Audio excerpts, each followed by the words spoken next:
টাকা যে পাচার হয়েছে এটা নিয়ে তো কোনো দ্বিমত নেই, কারণ প্রত্যেকেই জানে বাংলাদেশে টাকা পাচার হয়েছে এবং কারা পাচার করেছে, কিভাবে পাচার করেছে, এটাও মোটামুটি এখন দিবালোকের মতো স্পষ্ট।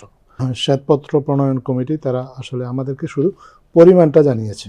পরিমাণটা জানানোতে আসলে মানুষ হতভম্ব হয়ে গেছে এই কারণে যে মানুষ যেটা ধারণা করেছিল তার চেয়ে অনেক বেশি টাকা আসলে পাচার হয়েছে। আমরা যখন শুনি যে অ্যাসালম গ্রুপ 4,000 কোটি টাকার শেয়ার কিনেছে ইসলামী ব্যাংক থেকে এবং 73,000 কোটি টাকা পাচার করে ফেলেছে, এটা তো হতভম্ব হওয়ার মতোই। এক্স্যাক্টলি। এখন এই টাকাটা উদ্ধার করার কিছু আইনি প্রক্রিয়া আছে। টাকাটা ডিটেক্ট করা, প্রথমত ডিটেক্ট করার পরে এই টাকাটা যে পাচার করা অবৈধ টাকা সেটা প্রমাণ করার পরে সেই টাকাটা সেই সংশ্লিষ্ট দেশ, সেই টাকাটা কিন্তু তার দেশে বিনিয়োগ হচ্ছে, তারা কিন্তু বাণিজ্যিকভাবে লাভবান হচ্ছে যেই দেশে এই টাকাটা পাচার হয়েছে। তাদের সায় না থাকলে ইউরোপের অনেক দেশও আছে যেখানে এই টাকাটা গেছে, তাদের যদি প্রত্যক্ষ বা পরোক্ষ সায় না থাকে তাহলে পাচার করা টাকা বা অবৈধ টাকা তো সেই দেশে বিনিয়োগ হতে পারে না।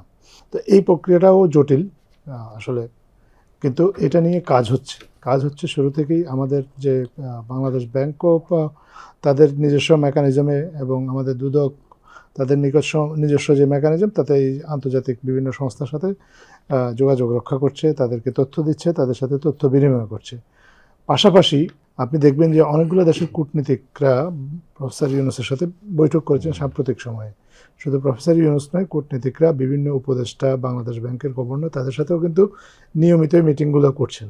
বাংলাদেশ ব্যাংক, দুদক, তাদের সাথে কিন্তু এই দূতাবাসগুলোর কর্মকর্তারা, ক্ষেত্রবিশেষে রাষ্ট্রদূত স্বয়ং নিয়মিত মিটিং করছে। এবং এই মিটিংয়ের মধ্যে আমি দেখেছি কয়েকটাতে এরকম উপস্থিত থেকে একটা বড় অংশ আলোচনা হয় পাচার করা টাকা ফিরিয়ে আনার প্রক্রিয়াটা কীভাবে চালু করা যাবে সেটা নিয়ে।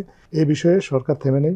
বর্তমান সরকার, তার হাতে অনেকগুলো দায়িত্ব, নির্বাচন তো আছেই, সংস্কার আছে, সংস্কারের পাশাপাশি দৈনন্দিনভাবে সরকার পরিচালনা করা, দৈনন্দিন কাজ, দ্রব্যমূল্য নিয়ন্ত্রণে রাখা, মানুষের ভালো মন্দ দেখা, এগুলো নানা ধরনের কাজ এই সরকারের উপর আছে। কিন্তু এই পাশাপাশি জুলাই হত্যাকাণ্ডের বিচার নিশ্চিত করা, বিচার প্রক্রিয়াটাকে এগিয়ে নেওয়া যায়, এগুলো কোনোটাই কিন্তু ছোট কাজ না, প্রত্যেকটা কিন্তু একটা বিশাল কর্মযজ্ঞ।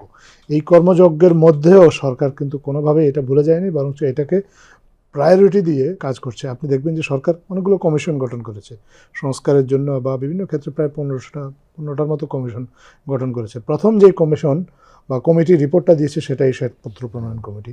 তো এটা থেকেই একটা জিনিস কিন্তু আমরা উপলব্ধি করতে পারি যে সরকার পাচার করা টাকা ফিরিয়ে আনার ব্যাপারে, পাচারকারীদেরকে চিহ্নিত করার ব্যাপারে এবং তাদেরকে বিচারের মুখোমুখি করার ব্যাপারে প্রতিজ্ঞাবদ্ধ।